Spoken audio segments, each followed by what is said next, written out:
everybody. We are back with part 2 of week 2 for our Canvas learning courses for 7th grade language arts. In the last video, we did section 1, so now we're going to look at section 2, how skillful readers approach text. Step 1, get to know the tools. As you begin reading more connected text, we will be capturing our thoughts using the questioning tools, text tools. It will help you organize basic information about each text and focus your reading.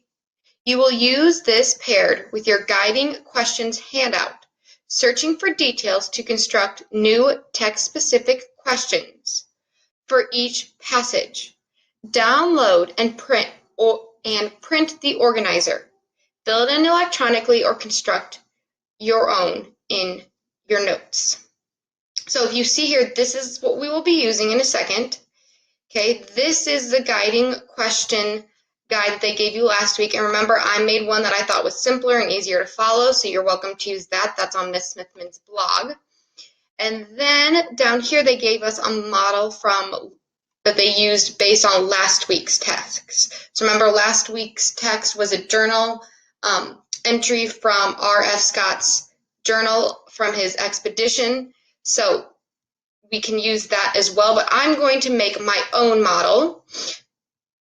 And then when we're all done with this, what you're going to do is you're going to fill in this sheet right here while you read this short story, okay? So I'm going to show you how to do this using a different short story. So first I'm going to download this sheet. And if you're in Google Chrome, it's super simple. Do you see all these text boxes? It's really easy to type in here. So this is a really easy tool to use. Here is the short story we will be using. It's called One Friday Morning by Langston Hughes. Okay, so let's go back here and let's start filling this in. Let's start by putting your name. And the text, we're going to say it's Langston Hughes's One Friday Morning, okay? And do you see how I put quotation marks around One Friday Morning? I do that because it's the title, just like they did on their model as well, okay? Now, what are my reading purposes? So for last week's, your reading purpose was to analyze details about Scott's impressions of his expedition. My purpose for reading this story is to analyze the racial discrimination Nancy Lee experienced, okay?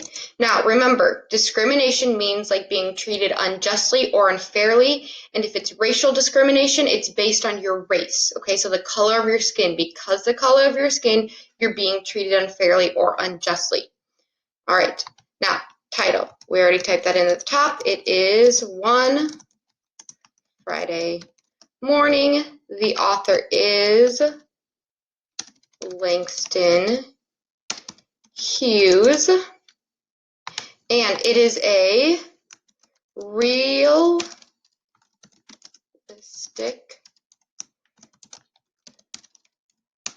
fiction. Okay, realistic fiction means it's a story it's not true. Okay, the person that we're going to read about in this story is not a real person, and this story didn't necessarily happen. Realistic, though, means that it could happen. So this story, even though the person in this story isn't real, there was probably a very similar experience someone had with this, and this could have actually happened. There's no magic in it. There's no talking animals. Everything in this story that is written about could have happened, but it didn't. All right, we're going to skip the source, publisher, and the publication date, because this is just kind of like a short story, and so we can check at the bottom, but we're just going to skip that for now because I got this off the internet. So, what do we already understand about the text based on this information? Okay, so a good thing that I did, if you want to, do you see this little part where it's italicized? This is kind of giving me a little background information on the text. So I'm going to read this before I fill in this part, okay? So, even in the not officially segregated North, there was often a wide gulf between the color blindness of the American dream and the racial discrimination in daily life, which, early in their lives, crushed the aspiration and dashed the hopes of promising young Black Americans. In this story, published in 1941, celebrated poet, novelist, and playwright Langston Hughes describes such an incident in the life of a talented and proud American high school student, Nancy Lee Johnson, whose family had moved from the Deep South to the North so that she might have better opportunities. Described Nancy Lee. What do we learn about her from her pictures, which had come out of her soul, her own life? What, to begin with, are her attitudes towards her country and towards her race? Has it changed by the end? What do you think of Miss O'Shea's speech to Nancy Lee? And can her story about the Irish become Nancy Lee's? Is Nancy Lee's hope at the end unrealistic? Was the move north been in vain? Is color blindness a possible or desirable prospect in America for Blacks, for whites, for everyone? If racial prejudice is at odds with the American dream, what about racial pride and racial preferences? Right. Zoom. Maybe not. Hold on. Let me brighten my screen here. Oh, that's as bright as it'll go. Okay, we're going to go back to here. So, what do I already understand about the text based on this information? So here's what I'm going to say. This story is not true. Remember, it's fiction, so it's not true, but is similar to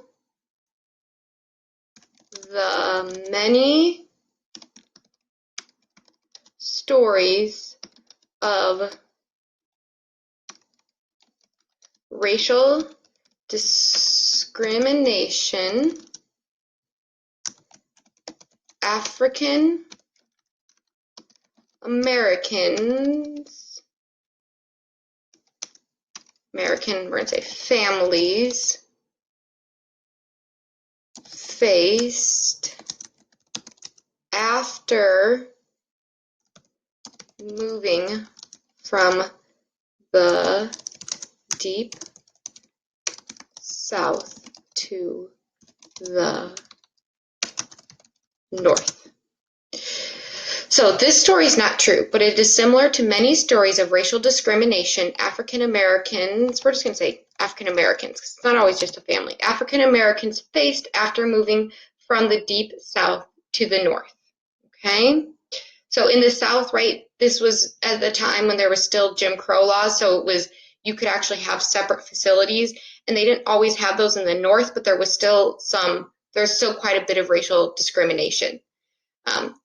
We're going to look here at the guiding questions, okay? So when I'm reading, okay, so remember, my job right now is to analyze. So I want to, as I'm reading this, I want to focus in on the racial discrimination Nancy Lee experienced. So now I'm going to write 2 questions at least that are going to help me better analyze that, okay? Better focus in.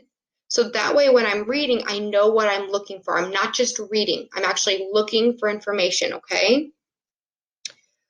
All right, so here are my 2 questions.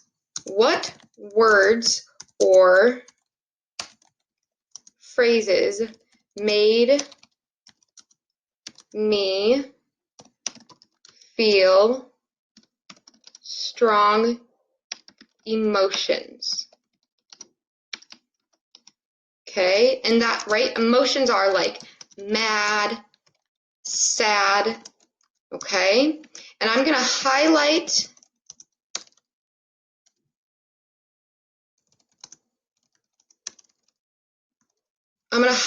those parts in the text where I felt strong emotions, where that language made me feel mad or sad. I'm going to highlight that in yellow, okay? And the reason I'm feeling this is because, right, when we read about racial discrimination, or maybe if you've experienced, that's going to make you feel a strong emotion, typically. It's going to make you feel mad or sad, okay? So I'm going to figure out what parts in that text made me feel mad or sad. My next question is, what type of information related to injustice, or we'll say this, unjust treatment stands out to me, okay? And I'm going to highlight that in blue. Okay, so again, remember, discrimination is being treated unjustly or unfairly. So I'm going to figure out what information in there talks about how Nancy Lee was treated unjustly. All right, let's go to this text now. Now, this text is a little long, okay? I would like you to listen to me read the whole thing. I think it's a pretty good story, but if you just want to listen to me hear or read the first, couple of minutes of the story, you can fast forward to the part where I get to this last box, okay? But I would encourage you just to sit and listen to me read this whole story, okay? So I'm going to try to, all right, bring us closer. The thrilling news, give me a second. The thrilling news did not come directly to Nancy Lee, but it came in little indirections that finally added themselves up to one tremendous fact. She had won the prize. But being a calm and quiet young lady, she did not say anything, although the whole high school buzzed with rumors, guesses, reportedly authentic announcements on the part of students who had no right to make announcements at all, since no student really knew yet who had won this year's art scholarship. But Nancy, a scholarship, just so you guys know, is money that you can use to pay for more schooling. Okay, so if you get a scholarship for college, you can use that money to help you pay for college, okay? But Nancy Lee's drawing was so good, her lines so sure, her colors so bright and harmonious that certainly no other student in the senior art class at George Washington High was thought to have very much of a chance. Yet, you never could tell. Last year, nobody had expected Joe Williams to win the Artist Club Scholarship with that funny modernistic watercolor he had done of the high-level bridge. In fact, it was hard to make out that it was a bridge until you had looked at the picture a long time. Still, Joe Williams got the prize, was feted by the community's leading painters, club women, and society folks at a big banquet at Park Rose Hotel, and was now an award student at the art school, the city's only art school. Nancy Lee Johnson was a colored girl. Okay, if colored girl right here, this is kind of an outdated term. It means that she's African American. A few years out of the South, but seldom did her high school classmates think of her as colored. She was smart, pretty, and brown, and fitted in well with the life of the school. She stood high in scholarship. This means that she was smart, played a swell game of basketball, and taken part in the senior musical in a soft velvet velvety voice, and had never seemed to intrude or stand out, except in a pleasant ways, so it was seldom even mentioned her color. Nancy Lee sometimes forgot that she was colored herself. She liked her classmates in her school. Particularly, she liked her art teacher, Miss Dietrich, a tall, red-headed woman who taught her law and order in doing things, the beauty of working step by step until a job is done, a picture finished, a design created, a block print carved out of nothing but an idea in a smooth square of linoleum, inked, proofs made, and finally put down on paper, clean, sharp, beautiful, individual, unlike any other in the world, thus making the paper have a meaning nobody else could give it except Nancy Lee. This was a wonderful thing about true creation. You made something nobody else on earth could make but you. Miss Dietrich was the kind of teacher who brought out the best in her students, but their own best, not anybody else's copied best. For anybody else's best, great through it, great through it might be. Oh my goodness, let's start that over. For anybody else's best, great though it might be, even Michelangelo's wasn't enough to please Miss Dietrich. Dealing with the creative impulses of young men and women living in an American city in the Middle West and being American, Nancy Lee was proud of being American, a Negro American, with blood out of Africa a long time ago. Too many generations back to count, but her parents had taught her the beauties of Africa, its strength, its songs, its mighty rivers, its early smelting of iron, its building of pyramids, and its ancient and important civilizations. And Miss Dietrich had discovered for her the sharp and humorous lines of African sculpture. Benin, Congo, Makonnen. Nancy Lee's father was a mail carrier, her mother a social worker in the city's settlement house. Both parents had been to Negro colleges in the South, and her mother had gotten a further degree in social work from a northern university. Her parents, like most Americans, simple, ordinary people who had worked hard and studied for their education. Now they were trying to make it easier for Nancy Lee to achieve learning than it had been for them. They would not be very happy when they heard of the award to their daughter, yet Nancy Lee did not tell them. To surprise them would be better. Besides, there had been a promise. Casually one day, Miss Dietrich asked Nancy Lee what color frame she thought would be best on her picture. That had been the first inkling. Blue, Nancy Lee said. Although the picture had been entered in the Artists Club contest a month ago, Nancy Lee did not hesitate in her choice of color for the possible frame, since she could still see her picture clearly in her mind's eye. For the picture waiting for the blue frame, which had come out of her soul, her own life, and had bloomed into miraculous being with Miss Dietrich's help. It was, she knew, the best watercolor she had painted in her 4 years as a high school art student. She was glad she had made something Miss Dietrich liked well enough to permit her to enter in the contest before she graduated. It was not a modernistic picture in the sense that you had to look at it a long time to understand its meaning.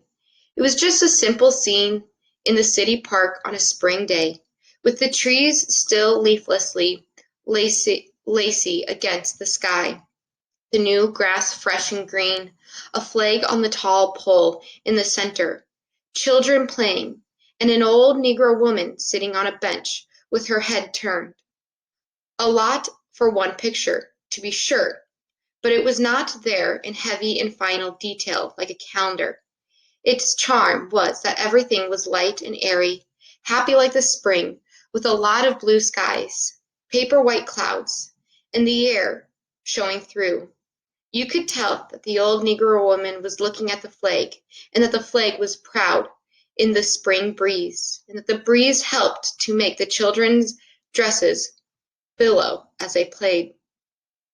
Miss Dietrich had taught Nancy Lee how to paint spring, people, and breeze on what was only a plain white piece of paper from the supply closet, but Miss Dietrich had not said make it like any other spring people breeze ever seen before. She let it remain Nancy Lee's own. That is how the old Negro woman happened to be there looking at the flag, for in her mind the flag, the spring, and the woman formed a kind of triangle, holding a dream Nancy Lee wanted to express. White stars on a blue flag, spring, children, ever-growing life, and an old woman. Would the judges in the art club like it? One wet, rainy April afternoon, Miss O'Shea, the girls' vice principal, sent for Nancy Lee to stop by her office as school closed. Pupils without umbrellas and raincoats were clustered in the doorway, hoping to make it home between showers. Outside, the skies were gray. Nancy Lee's thoughts were suddenly gray, too. She did not think she had done anything wrong, yet the tight little knot came in her throat, just the same as she approached Miss O'Shea's door. Perhaps she had banged her locker too often or too hard. Perhaps the note in French she had written to Sally halfway across the study hall just for fun had never gotten to Sally, but into Miss O'Shea's hands instead. Or maybe she was failing in some subject and wouldn't be allowed to graduate. Chemistry. A pang went through the pit of her stomach. She knocked on Miss O'Shea's door. The familiarly solid and competent voice said, "Come in." Miss O'Shea had a way of making you feel welcome, even if you came to be expelled. "Sit down, Nancy Lee Johnson," said Miss O'Shea. "I have something to tell you." Nancy Lee sat down. But I must ask you to promise not to tell anyone." "I won't, Miss O'Shea," Nancy Lee said, wondering what on earth the principal had to say to her. "You are about to graduate," Miss O'Shea said, "and we shall miss you. You have been an excellent student, Nancy, and you will not be without honors on the senior list, as I am sure you know." At that point, there was a light knock on the door. Miss O'Shea called out, "Come in," and Miss Dietrich entered. "May I be part of this too?" she asked, tall and smiling. "Of course," Miss O'Shea said. "I was just telling Nancy Lee that what we thought of her, but I hadn't gotten around to giving her the news. Perhaps Miss Dietrich would like to tell you herself." Miss Dietrich was always direct. "Nancy Lee," she said, "your picture has won the art club scholarship." The slender brown girl's eyes widened. Her heart jumped. Then her throat tightened again. She tried to smile, but instead tears came to her eyes. All right, I'm going to highlight that in yellow because I felt like that made me feel a strong emotion, right? I felt what Nancy Lee felt. You ever felt that feeling where you're so happy that you feel like you might burst into tears or your heart jumps? "Dear Nancy Lee," Miss O'Shea said, "we are so happy for you." The white elderly woman took her hands and shook it warmly with Miss Dietrich beaming with pride. Wow, Miss Dietrich beamed with pride. Nancy Lee must have danced all the way home. She never remembered quite how she got there through the rain. She hoped she had been dignified, But certainly she hadn't stopped to tell anyone her secret on the way.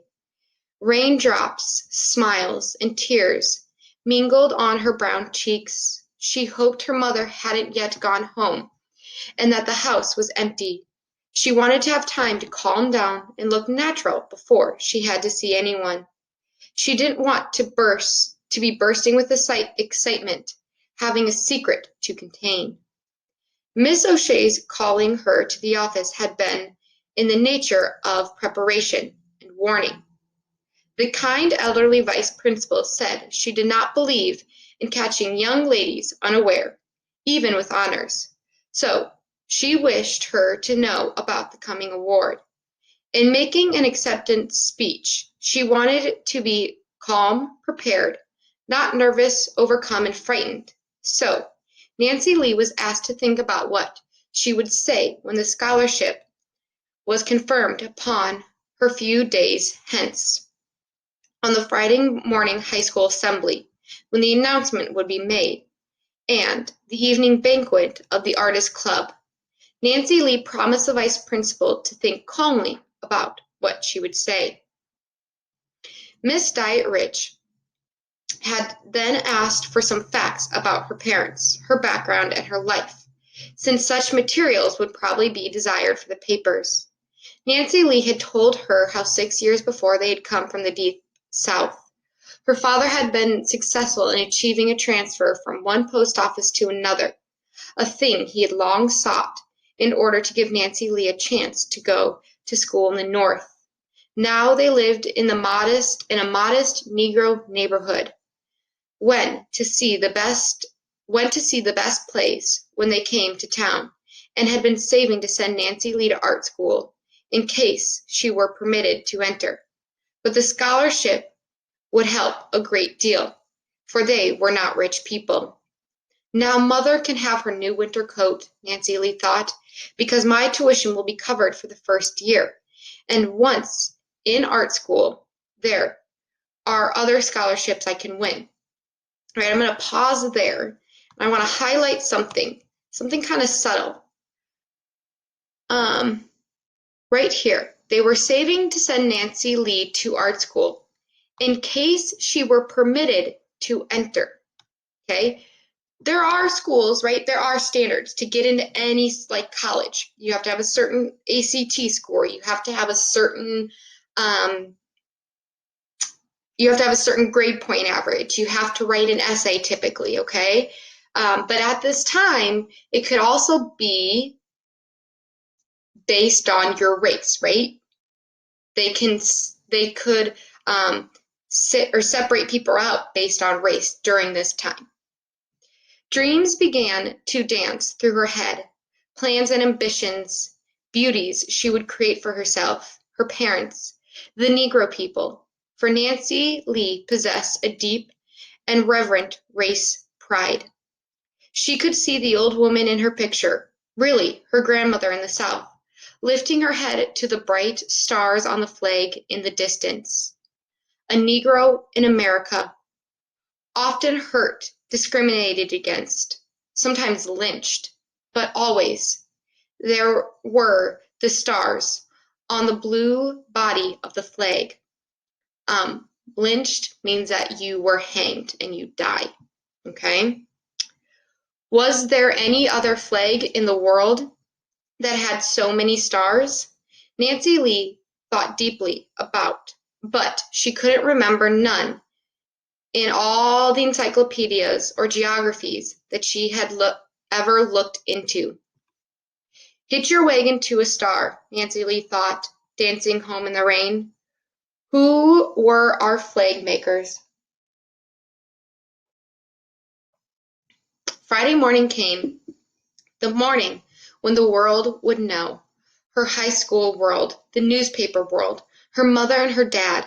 Dad could not be at the assembly to hear the announcement, nor see her prize picture displayed on the stage, nor listen to Nancy Lee's little speech of acceptance. But Mother would be able to come, although Mother was much puzzled as to why Nancy Lee was so insistent she be at school on a particular Friday morning. When something is happening, something new and fine, something that will change your life, your very life, it is hard to go to sleep at night to think about it, and hard to keep your heart from pounding, or a strange little knot of joy from gathering in your throat. Nancy Lee had taken her bath, brushed her hair until it had glowed, and had gone to bed thinking about the next day, the big day, when, before 3,000 students, she would be the one student honored, her painting, the one painting to be acclaimed as the best of the year from all the art classes of the city. Her short speech of gratitude was ready. She went over it in her mind, not word for word, because she didn't want to sound as if she learned it by heart, but she let the thoughts flow simply and sincerely through her consciousness many times. When the president of the Artist Club presented her with the medal and scroll of the scholarship award, she would say, "Judges and members of the Artist Club, I want to thank you for this award. That means so much to me personally, and through me to my people, the colored people of this city, who sometimes are discouraged and bewildered, thinking the color and poverty are against them." I'm going to highlight that because that kind of made me feel a strong emotion. That someone just feels discouraged and bewildered because of the color of their skin, right? I accept this award with gratitude and pride, not for myself alone, but for my race that believes in America's opportunity and America's fairness and the bright stars in our flag. I thank Miss Dietrich and the teachers who made it possible for me to have the knowledge and training that lie behind this honor you have conferred upon my painting. When I came here from the South a few years ago, I was not sure how you would receive me. You received me well. You have given me a chance and helped me along the road I want to follow. I suppose the judges know that every week here at Assembly, the students of this school pledge allegiance to the flag. I shall try to be worthy of the pledge and of the help and friendship and understanding of my fellow citizens of whatever race or creed of our American dream of liberty and justice for all. That would be her response before the students in the morning. How proud and happy the Negro pupils would be, perhaps almost as proud as they were of the one colored star on the football team. Her mother would probably cry with happiness. Thus, Nancy Lee went to sleep dreaming of a wonderful tomorrow. I'm going to highlight that as well because that made me feel a strong emotion, right? Have you ever felt that you go to sleep and you're just so excited about tomorrow? The bright sunlight of the April morning woke her. There was breakfast with her parents. Their half amused and puzzled faces across the table wondered what could be the secret that made her eyes so bright. The swift walk to school, the clock on the tower almost 9, hundreds of pupils streaming in to a long, rambling old building that was the city's largest high school. The sudden quiet of the homeroom after the bell rang, the teacher opening her recorder book to call roll.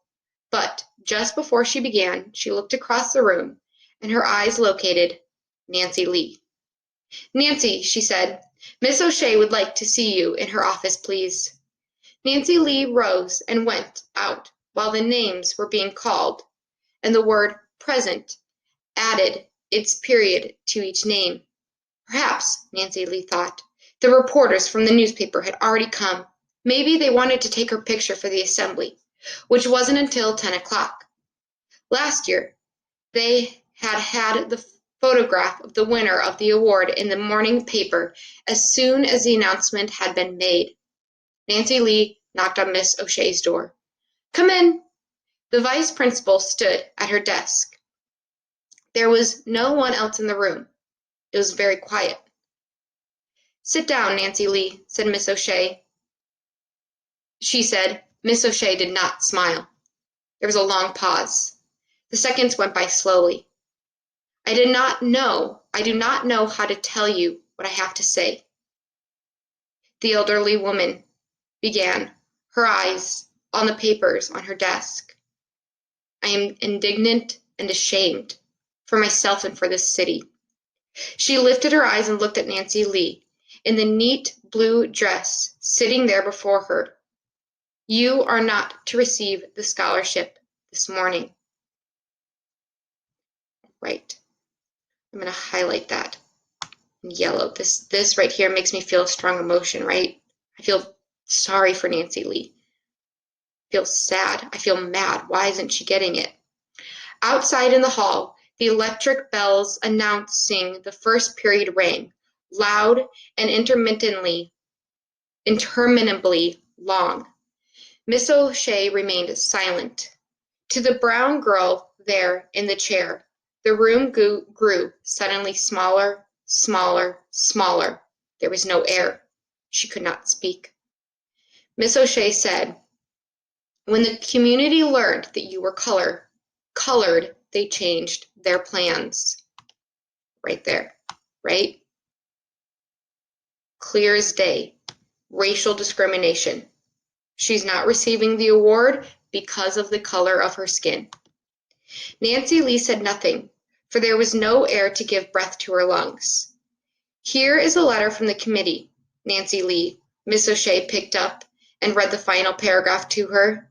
"It seems to us wiser to arbitrarily rotate the award among the various high schools of the city for now, and especially in this case, since the student chosen happens to be colored, a circumstance which unfortunately had we known might have prevented this embarrassment." Ooh, wow, I want to highlight that in both colors, right? We're going to highlight this. Oops. Let's take this off. Okay, we're going to take our blue.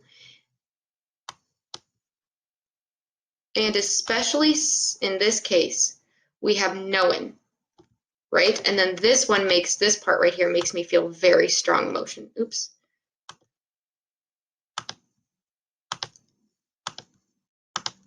Might have prevented this embarrassment. But there have never been any Negro students at a local art school, and the presence of one there might create difficulties for all concerned. We have a high regard for the quality of Nancy Lee Johnson's talent, but we do not feel it would be fair to honor it with the Art Club award. Miss O'Shea paused to put the letter down. I was going to put it here. This is also right. But there have never been any Negro students in the local art schools, and the presence of one might create difficulties for all concerned. Discrimination right there. Nancy Lee, I'm very sorry to have to give you this message, but my speech, Nancy Lee said, was about, the word stuck in her throat, about America. Miss O'Shea had risen. She turned her back and stood looking out the window at the spring tulips in the schoolyard. "I thought, since the award would be made at the assembly right after our oath of allegiance," the words trembled, almost hysterical, from Nancy Lee's throat now, "I would put part of the flag salute in my speech. You know, Miss O'Shea, the part of liberty and justice for all." "I know," said Miss O'Shea, slowly facing the room again, "but America is only what we who believe it make it. I am Irish. You may not know, Nancy Lee, but years ago they were called the Dirty Irish, and mobs rioted against us in big cities, and we were invited to go back where we came from. But we didn't go. And we didn't give up because we believed in the American dream, and in our power to make the dream come true. Difficulties, yes.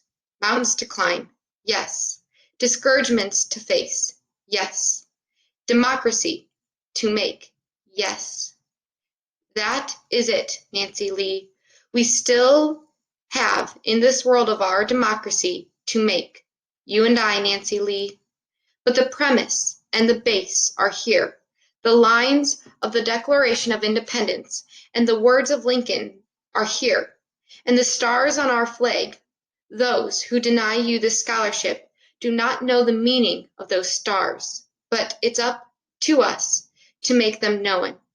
As a teacher in the public school of this city, I myself will go before the school board and ask them to remove from our system the offer of any prizes or awards denied to any student because of race or color. Suddenly, Miss O'Shea stopped speaking. Her clear blue eyes looked into those of the girl before her. The woman's eyes were full of strength and courage. Lift up your hand, Nancy Lee, and smile at me. Lift up your head, Nancy Lee, and smile at me. Miss O'Shea stood against the open window, with the green lawn and the tulips beyond. The sunlight tangled with her green hair.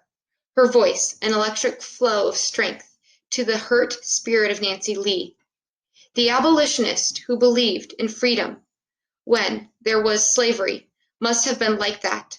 The first white teacher who went to the deep South to teach the freed slaves must have been like that.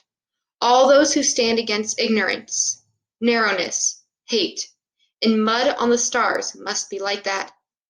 Nancy Lee lifted her head and smiled. The bell for the assembly rang. She went through the long hall filled with students towards the auditorium. There will be other awards, Nancy Lee thought. There's schools in other cities. This won't keep me down. But when I am a woman, I'll fight to see that these things don't happen to other girls, as it has happened to me. And men and women like Miss O'Shea will help me. I'm gonna highlight that. That made me feel strong emotion, right? She's not given up. She wants to keep fighting. She took her seat among the seniors. The doors of the auditorium closed. As the principal came to the platform, the students rose and turned their eyes to the flags on the stage. One hand went on her heart, the other outstretched towards the flag. 3,000 voices spoke. Among them was a voice of a dark girl whose cheeks were suddenly wet with tears. One nation, indivisible, with liberty and justice for all. This is the land we must make, she thought. All right. So as you can see, I analyzed the story, right, to analyze the racial discrimination Nancy Lee experienced. Do you see how me finding parts in the passage and highlighting them to answer my questions helped me focus as I read? Okay. Now, last question here. So we read it once. We looked for those things, right? You can highlight it. You can make notes as you read. I chose to highlight it because I think that's the easiest. Okay? And now we can say, right, the racial discrimination Nancy Lee experienced. We know what it is because we made sure we focused on it as we were reading. Now, they're going to ask you to reread the text, okay? And this time you're going to analyze something to deepen your understanding, okay?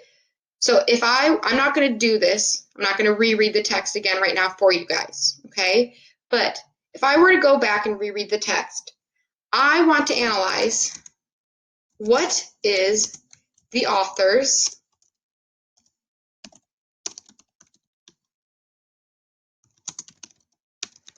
personal relationship to the topic or theme. Okay, so remember the author's Langston Hughes. Okay, So as I read this time, and this isn't going to be a question, right, that I can just highlight, not like these ones. This isn't going to be told to me directly. I'm going to have to take what I know about my reading, and I can also take what I know about the author. I know that Langston Hughes was a popular author that emerged from the Harlem Renaissance. Okay, and the Harlem Renaissance Harlem was a neighborhood in New York that a lot of African American families moved to as they moved from the South to the North. And there was this great intersection of like culture and art, and a lot of beautiful art and stories and poetry were created from that. And he was a popular poet at the time. Okay, so what is the author's personal relationship to the topic or theme? Okay, how does he relate to this story, or what's his relationship to it? Why did he want to tell this story? Okay, so then when you're done with this, you can download it and you can email me a copy, and I'll look over it. Okay, so so now it's your turn. So you'll go to step 3, you'll read the story. If you click this right here, they will read the story to you. Okay, and I'd encourage you to, just like I did, highlight some of the words as you read. Okay, all right, well, I hope you guys found this helpful. If you have any questions, please shoot me an email, and have a great rest of your week. Bye, guys.